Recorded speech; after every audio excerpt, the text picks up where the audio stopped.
Kalau kau benar bisa menuntunku keluar dari hidupku yang kacau ini, suara perempuan itu bergetar, bukan karena lemah, melainkan karena muak, aku akan berlutut dan menyebutmu penyelamat. Pria itu tersenyum kecil, senyum yang tak pernah tahu rupa dunia. Kalau aku gagal, katanya pelan, kau bebas menertawakanku seumur hidupmu. Hening jatuh di antara mereka, bukan hening yang damai, melainkan hening yang dipenuhi luka lama.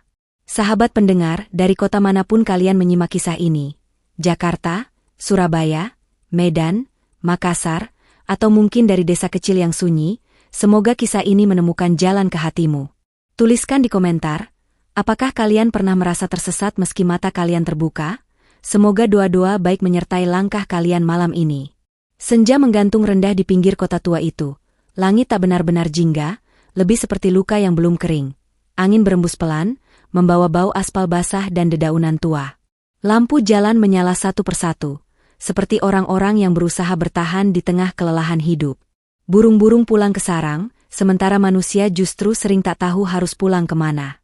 Di bangku kayu taman kecil itu, dua jiwa yang sama-sama tersesat duduk berhadapan. Yang satu kehilangan arah hidup, yang satu kehilangan cahaya dunia. Namanya Alma. Wajahnya cantik, jenis kecantikan yang membuat orang berpikir hidupnya sempurna. Namun selama 7 tahun terakhir, hidup Alma adalah lorong panjang tanpa ujung.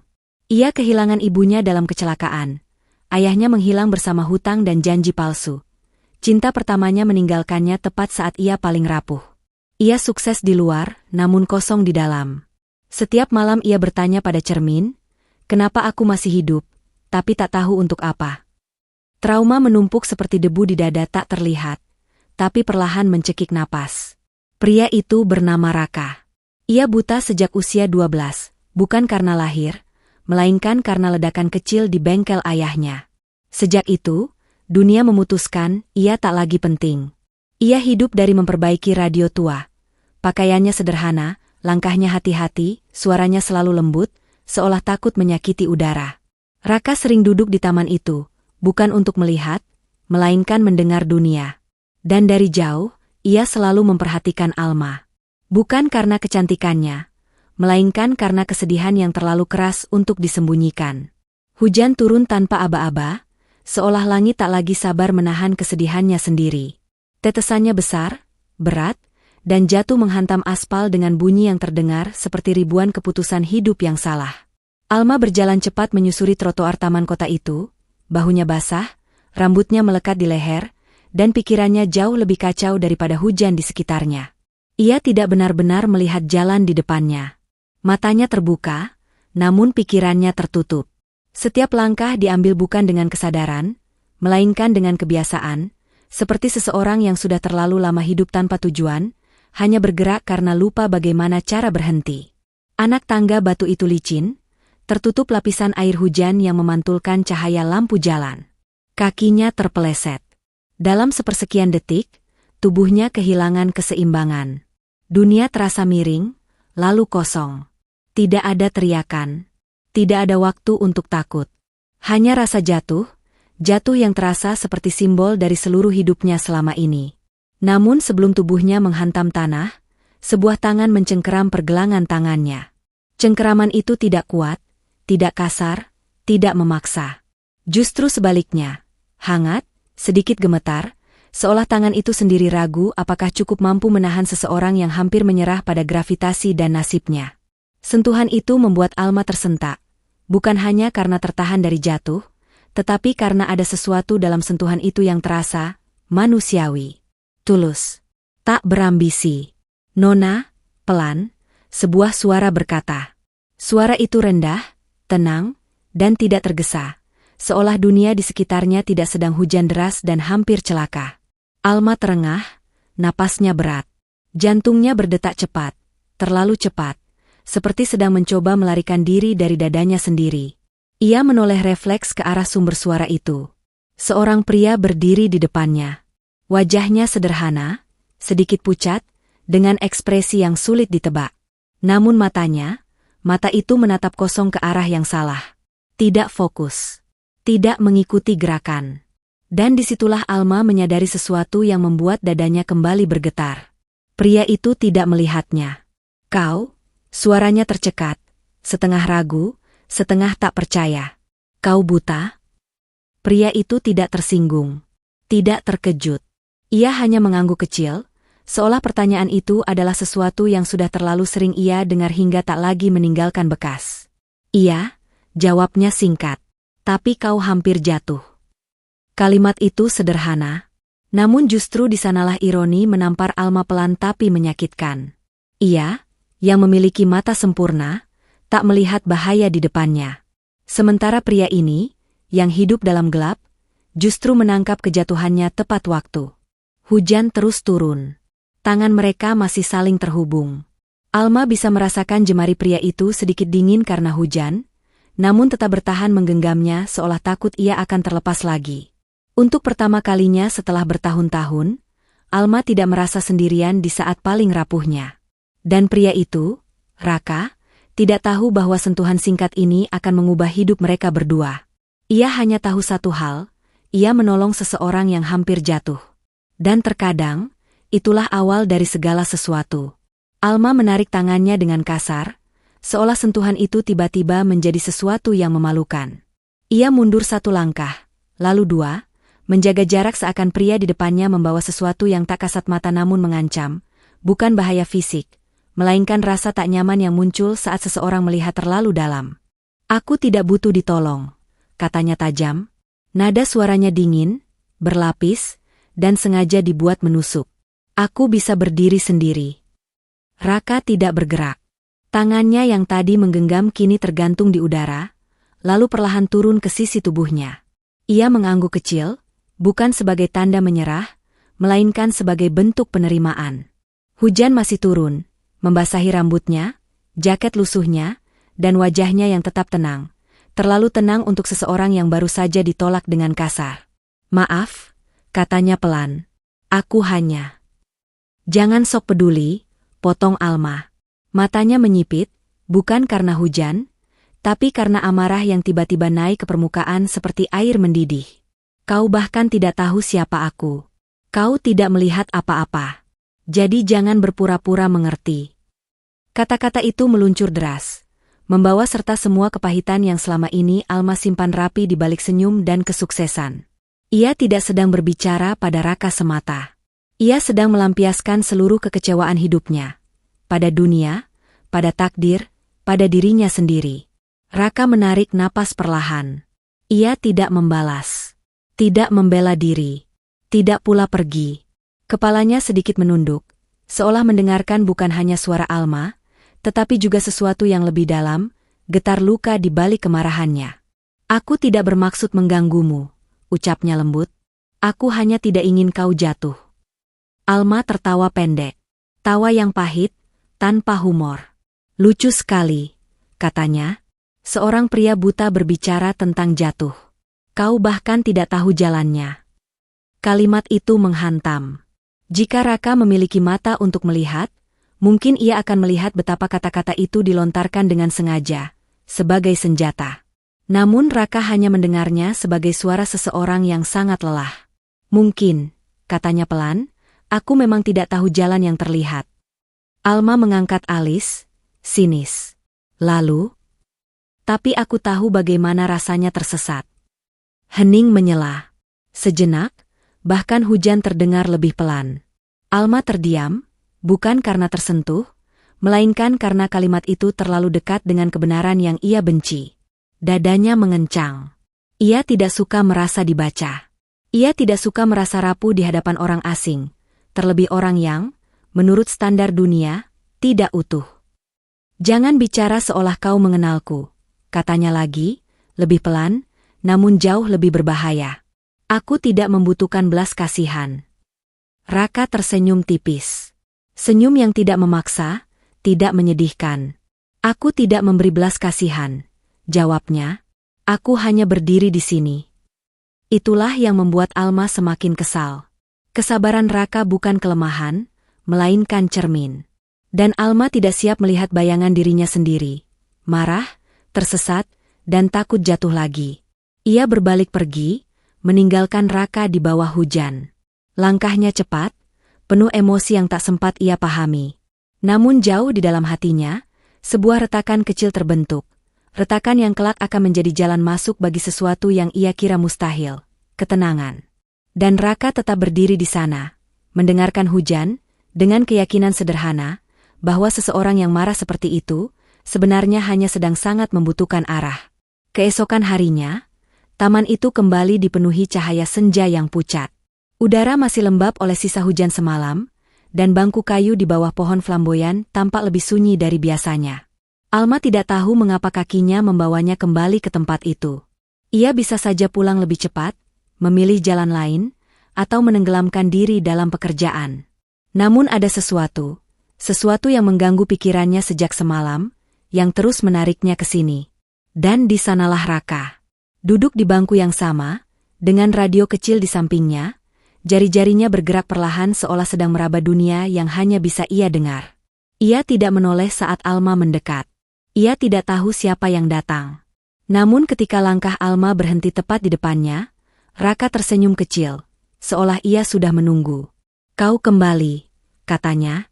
Nada suaranya tidak heran, tidak bangga, tidak juga berharap. Hanya sebuah pernyataan sederhana, dan justru itu yang membuat Alma merasa gelisah. "Aku hanya lewat," jawab Alma cepat. "Jangan salah paham." Raka mengangguk. Taman ini memang sering dilewati orang. Hening sejenak.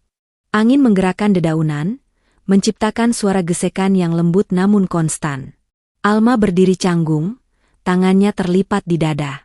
Ia merasa bodoh berada di sini, di hadapan seseorang yang seharusnya tidak berarti apa-apa baginya. "Ada yang ingin kau katakan?" tanya Alma akhirnya, nadanya menantang, seolah sedang bersiap diserang. Raka menoleh sedikit ke arahnya.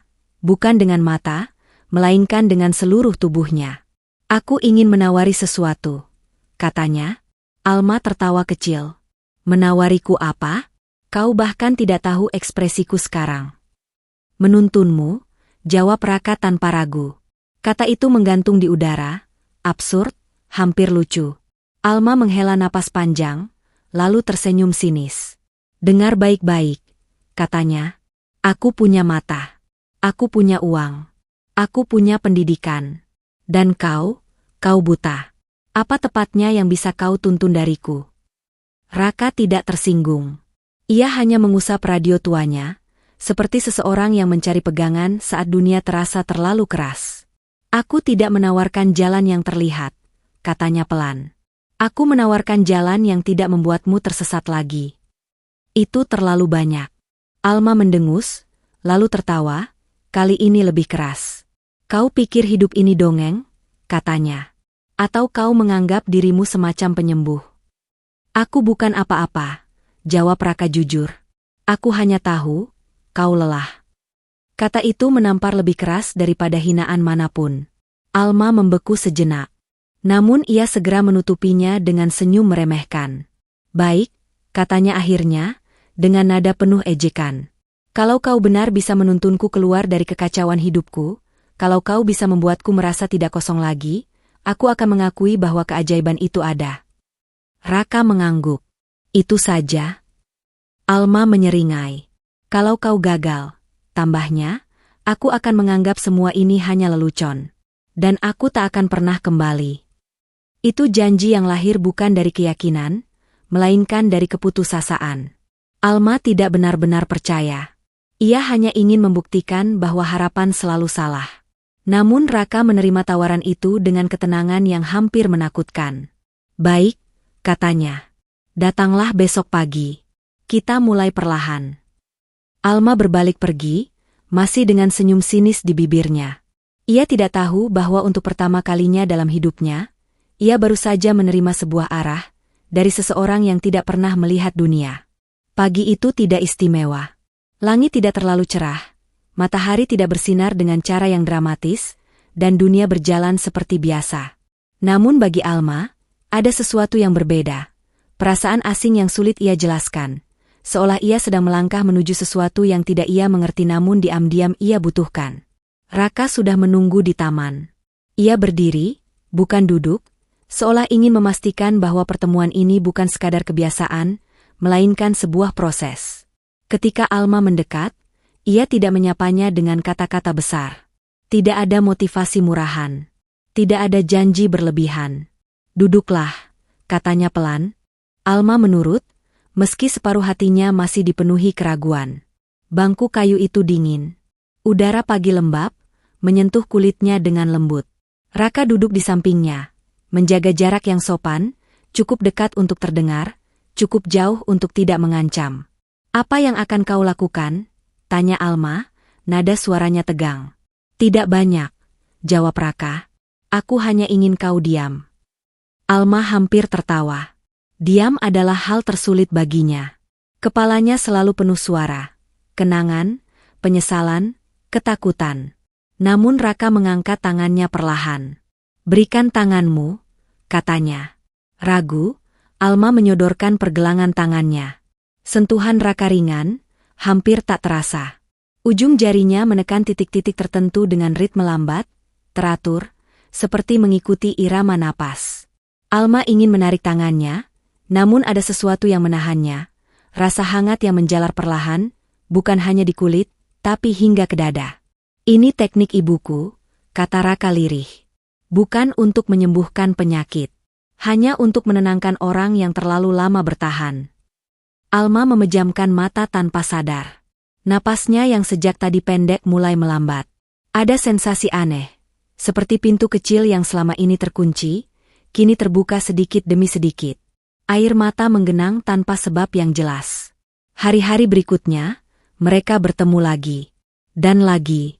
Raka mengajaknya berjalan tanpa tujuan, mendengarkan suara langkah sendiri, menghitung napas, merasakan tanah di bawah kaki. Ia mengajarinya berhenti saat ingin lari, dan bergerak saat ingin menghilang. Ia berdoa, bukan doa keras, bukan ritual mencolok. Hanya bisikan pelan, seperti berbicara pada semesta. Alma tidak selalu mengerti, tapi ia merasakan ketenangan yang asing. Perlahan, tubuhnya berubah. Tidurnya lebih nyenyak. Bahunya tidak lagi selalu tegang. Emosi yang dulu meledak kini datang seperti ombak. Masih kuat, tapi bisa dihadapi. Untuk pertama kalinya, Alma tidak merasa dituntut untuk sembuh. Ia hanya diizinkan untuk bernapas. Dan tanpa ia sadari, ia mulai menantikan pagi. Sesuatu yang dulu tidak pernah ia lakukan. Pagi itu datang dengan cara yang berbeda. Tidak ada tanda besar dari langit, tidak ada suara petir atau cahaya menyilaukan. Justru ketenangannya yang membuat segalanya terasa menegangkan, seperti dunia sedang menahan napas, menunggu sesuatu terjadi. Raka mengajak Alma ke tepi sungai kecil di pinggiran kota. Airnya tidak jernih, namun mengalir pelan, konsisten, tidak pernah ragu kemana harus pergi. Cahaya matahari pagi memantul di permukaannya, berkilau lembut seperti ribuan doa yang tak pernah diucapkan. "Kenapa kesini?" tanya Alma. Suaranya lebih lembut dari biasanya. Tidak lagi penuh perlawanan. Karena sungai tidak pernah bertanya apakah ia layak mengalir. Jawab Raka. Ia hanya berjalan. Mereka berdiri berdampingan. Raka menghadap sungai meski tak bisa melihatnya. Alma menatap air yang bergerak perlahan, dan untuk pertama kalinya, ia tidak merasa iri pada ketenangannya. Ia justru merasa serupa. "Pejamkan matamu," kata Raka. Alma ragu. Selama ini, menutup mata berarti mimpi buruk. Berarti kenangan. Namun entah mengapa, pagi itu ia menuruti. Dunia gelap. Sunyi. Napasnya tercekat sebentar. "Tarik napas," ucap Raka lembut. "Dan lepaskan." Ia melakukannya. Sekali. 2 kali. Ketiga kalinya, sesuatu di dadanya runtuh. Air mata mengalir deras tanpa bisa ditahan. Bukan tangis histeris, melainkan tangis panjang, dalam, seolah seluruh beban yang ia pikul selama bertahun-tahun akhirnya diberi izin untuk jatuh. "Aku capek," bisiknya. "Aku capek hidup seperti ini." Raka tidak menyentuhnya. Ia hanya berdiri di sana, menjadi saksi. Menjadi tempat aman bagi kejujuran yang lama terkubur. "Tidak apa-apa," katanya. "Kau tidak harus kuat hari ini." Kalimat itu memecahkan sesuatu. Alma terisak, tubuhnya gemetar. Namun di balik tangis itu, ada ruang baru. Ruang yang terasa ringan. Ketika ia membuka mata, dunia tampak sama. Sungai tetap mengalir. Langit tetap pucat. Namun dadanya terasa lapang. Tidak kosong. Tidak sesak. Ia bisa bernapas penuh tanpa rasa sakit. Suaranya pecah, penuh tak percaya. Aku merasa tenang. Ia tertawa kecil di antara air mata. Ini tidak masuk akal. Raka tersenyum, wajahnya menghadap matahari. Keajaiban jarang masuk akal, katanya. Ia hanya terjadi. Alma menutup wajahnya dengan kedua tangan. Tangisnya berubah menjadi senyum. Untuk pertama kalinya sejak lama, ia tidak ingin melarikan diri dari hidupnya sendiri. Raka, katanya lirih. Aku ingin hidup. Dan itulah keajaiban sesungguhnya. Setelah hari di tepi sungai itu, sesuatu di dalam diri Alma berubah. Bukan perubahan yang meledak-ledak, bukan pula transformasi instan seperti dalam cerita-cerita manis. Perubahannya lebih sunyi, seperti rumah tua yang perlahan dibersihkan dari debu, satu sudut demi satu sudut. Namun justru dalam kesunyian itulah rasa bersalah mulai menemukan jalannya. Setiap kali Alma mengingat pertemuan pertama mereka, dadanya terasa mengencang. Kata-kata yang pernah ia ucapkan, tajam, meremehkan, penuh ejekan, kini terngiang kembali dengan suara yang lebih keras daripada hujan malam itu. Ia ingat bagaimana ia menarik tangannya dengan kasar. Bagaimana ia menertawakan Raka. Bagaimana ia menjadikan kebutaan sebagai senjata. Dan sekarang, pria yang sama itu berdiri di sisinya tanpa pernah menagih apapun. Aku tidak pantas diperlakukan sebaik ini, gumam Alma suatu sore, ketika mereka duduk di taman, angin berembus pelan membawa aroma tanah basah. Raka sedang memperbaiki radionya, jemarinya cekatan, sabar, seolah setiap sekrup memiliki waktu sendiri. Kenapa kau berkata begitu? Tanya Raka tanpa mengangkat kepala. Alma menarik napas panjang. Karena aku kejam padamu. Karena aku melukai tanpa alasan. Karena aku menganggap diriku lebih tinggi hanya karena aku bisa melihat. Kalimat terakhir itu keluar dengan suara bergetar. Alma menunduk. Air mata kembali menggenang. Kali ini bukan karena luka lama, melainkan karena kesadaran yang datang terlambat. Raka menghentikan gerak tangannya. Ia menghadap ke arah Alma, wajahnya tenang seperti permukaan danau. Kau tidak melukai aku, katanya pelan. Kau hanya berbicara dari tempat yang sangat sakit. Tapi itu tidak membenarkan apa yang kulakukan, balas Alma cepat. Aku ingin menebusnya. Raka tersenyum kecil. Aku tidak butuh penebusan. Jawaban itu justru membuat Alma semakin terisak. Bagaimana bisa? Tanyanya. Orang-orang selalu menuntut balasan. Karena aku tidak menolongmu agar kau berutang, jawab Raka. Aku menolongmu karena kau hampir jatuh. Kesederhanaan alasan itu memukul Alma lebih keras daripada kecaman apapun. Ia menggenggam kedua tangannya sendiri, mencoba menahan gemetar. Untuk pertama kalinya, ia mengerti bahwa kebaikan sejati tidak selalu datang dengan syarat. Sejak hari itu, Alma mulai melakukan hal-hal kecil. Ia menuntun Raka saat berjalan. Membacakan pesan yang masuk di radionya. Membawakan makanan. Namun Raka tidak pernah menganggap itu sebagai kewajiban. Jangan lakukan karena rasa bersalah, katanya suatu kali. Lakukan kalau kau ingin. Dan Alma ingin. Bukan untuk menebus. Bukan untuk membayar. Melainkan karena hatinya akhirnya belajar memberi tanpa takut kehilangan. Malam itu sunyi dengan cara yang berbeda. Tidak menekan, tidak menyedihkan, melainkan hening yang memberi ruang bagi kejujuran. Lampu taman menyala temaram, menciptakan lingkaran cahaya kecil di sekitar bangku kayu tempat Alma dan Raka duduk berdampingan. Angin malam berembus pelan, menyentuh kulit seperti tangan lama yang akhirnya lembut. Alma memandangi wajah Raka lama. Ia tahu Raka tidak bisa melihat tatapan itu, namun justru karena itulah ia berani menatap tanpa topeng. Untuk pertama kalinya, ia tidak sedang bersiap melarikan diri dari perasaannya sendiri. Raka, panggilnya pelan. Ya, jawab Raka. Aku ingin mengatakan sesuatu, katanya. Suaranya tenang, tapi di baliknya ada getar halus. Getar seseorang yang berdiri di ambang kejujuran paling dalam. Raka mengangguk kecil. Aku mendengarkan. Alma menarik napas panjang. Dadanya naik turun perlahan. Selama ini, katanya, aku bertemu banyak orang. Mereka melihat wajahku, pekerjaanku, hidupku dari luar. Tapi tidak ada satupun yang benar-benar tahu betapa kosongnya aku. Ia berhenti sejenak, menelan ludah. Dan kau tidak pernah melihatku. Tapi justru kau yang paling mengenalku. Raka terdiam. Tangannya terlipat di pangkuan. Ia tidak menyela. Aku datang padamu dengan kemarahan, dengan hinaan, dengan kesombongan. Lanjut Alma. Aku pikir aku lebih utuh darimu. Lebih mampu. Lebih kuat. Suaranya melemah. Ternyata aku yang paling tersesat. Air mata mengalir di pipinya, tapi kali ini ia tidak menyekanya. Ia membiarkannya jatuh, seperti pengakuan yang tak lagi perlu disembunyikan. Kau tidak pernah memaksaku sembuh, katanya. Kau tidak pernah menuntut aku berubah.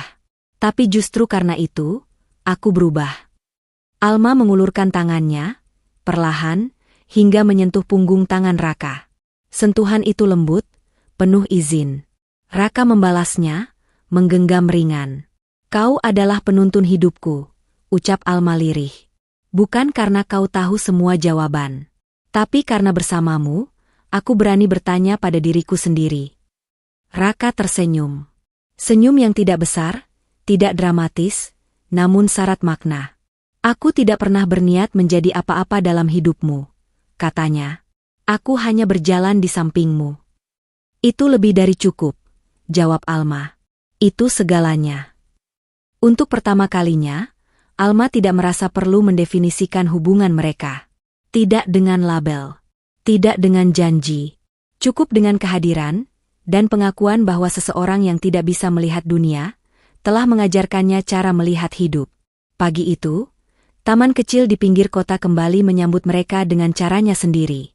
Embun masih menggantung di ujung rumput, memantulkan cahaya matahari yang baru bangun, bukan cahaya yang menyilaukan, melainkan cahaya yang sabar, seolah tahu bahwa tidak semua hal harus terlihat jelas untuk terasa nyata. Alma berdiri di samping Raka, tangannya melingkar lembut di lengan pria itu. Kini, posisi mereka telah berbalik. Jika dulu Raka yang menahan Alma agar tidak jatuh, hari ini Alma yang menuntun langkah Raka menyusuri jalan setapak taman. Langkah mereka pelan, selaras, tanpa tergesa. Tidak ada tujuan besar yang ingin dicapai. Tidak ada tempat istimewa yang harus segera tiba. Mereka hanya berjalan. Burung-burung berkicau di kejauhan. Daun-daun bergesekan ditiup angin. Suara kota terdengar jauh, seolah dunia luar memilih memberi mereka ruang untuk menghirup hidup dengan utuh. Raka tersenyum kecil, wajahnya menghadap ke arah matahari yang hangat meski tak pernah ia lihat. Apa kau tahu, kata Raka pelan, aku selalu membayangkan cahaya seperti ini. Seperti apa? Tanya Alma. Hangat, jawabnya, dan tidak menyakiti mata. Alma menahan air mata. Ia memandang jalan di depan mereka, jalan yang sama, namun terasa berbeda. Dulu, jalan itu tampak seperti lorong panjang yang menakutkan. Kini, ia hanyalah jalan. Tidak sempurna. Tidak menjanjikan kebahagiaan abadi. Tapi cukup untuk dilalui. Mereka berhenti di bangku kayu tempat semuanya bermula. Bangku yang dulu menyimpan hujan, hinaan, dan jarak. Alma membantu Raka duduk, lalu duduk di sampingnya. Tidak ada kata-kata besar. Tidak ada pengakuan tambahan. Keheningan di antara mereka tidak lagi canggung, melainkan penuh. Alma menyadari sesuatu yang sederhana namun mengubah segalanya. Raka tidak pernah membawanya keluar dari kegelapan. Ia hanya mengajarinya berjalan di dalamnya, tanpa takut. Dan Raka, yang hidup dalam gelap sepanjang usia dewasanya, akhirnya tahu bahwa ia tidak sendirian. Bahwa ia bukan beban. Bahwa kehadirannya berarti, meski dunia tak pernah memberinya cahaya. Dua manusia. Satu dengan mata yang melihat, satu dengan hati yang menuntun. Keduanya pernah tersesat. Keduanya pernah jatuh. Namun pagi itu, di bangku tua yang sama, mereka menemukan arah yang tidak tertulis di peta manapun. Arah pulang. Bukan ke tempat, melainkan ke diri sendiri. Dan ketika matahari naik perlahan, Alma menggenggam tangan Raka lebih erat. Bukan untuk menuntun, bukan untuk dituntun, melainkan untuk berjalan bersama, di jalan yang kini mereka hadapi tanpa rasa takut. Tama.